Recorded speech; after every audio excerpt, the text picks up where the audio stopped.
বর্তমান কুয়েত সরকার প্রবাসীদের জন্য কুয়েতে যারা মনে করো পুরো পৃথিবী থেকে যারা এখানে আসে অবস্থান করতেছে তাদের জন্য একটা কারণ করছে যে এখান থেকে সফরে যাওয়ার সময় ছুটিতে যাওয়ার সময় একটা কি কোম্পানি কিংবা কফিলের একটা এনওসি একটা সার্টিফিকেট দরকার।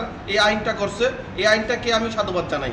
কারণ এই আইনটা করার কারণে হচ্ছে কি অনেকে মনে করেন যে অনেকে আছে তারা টাকা পয়সা মাইরা দিয়া অনেক সময় অনেক দুর্নীতি করিয়া ২ নম্বরে করে তারা পালায় যেতে চায়, ঠিক আছে? তখন কি তারা ধরা খাইবে। এবং তারা আছে অনেকে আছে যে তাদের কাছে পাসপোর্ট থেকে এরা যায় আসে প্রতি বছরে ২ বার ৪ বার ৫ বার ১০ বার যায় আসে, ঠিক আছে? খুব সুন্দর একটা পরিবেশে বাংলাদেশের লোকের জন্য খুব ভালো হয়েছে।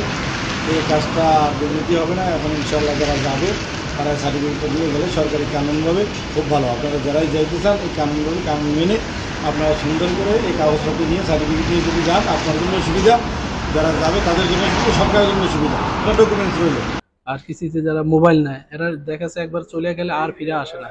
তখন এই লোন কোম্পানি যেগুলো মোবাইল কোম্পানিগুলো ফাইসা জায়গা বা যারা ইন্স্যুরেন্স কোম্পানি এরা ফাইসা জায়গা, তখন এটার জন্য কফিলটা তারা আওতাধীনে আনতে পারবো যে তুই ছুটি দিচ্ছ তোর লেবার বা হ্যার একটা মানে কাছে নিয়ে যেতে পারবো।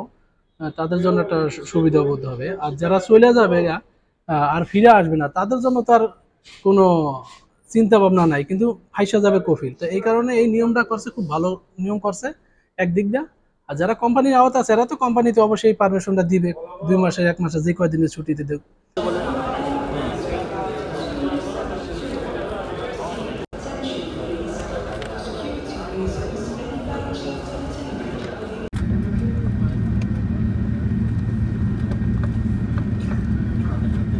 Passengers having connecting flight may contact cross service in the terminal building for their onward journey.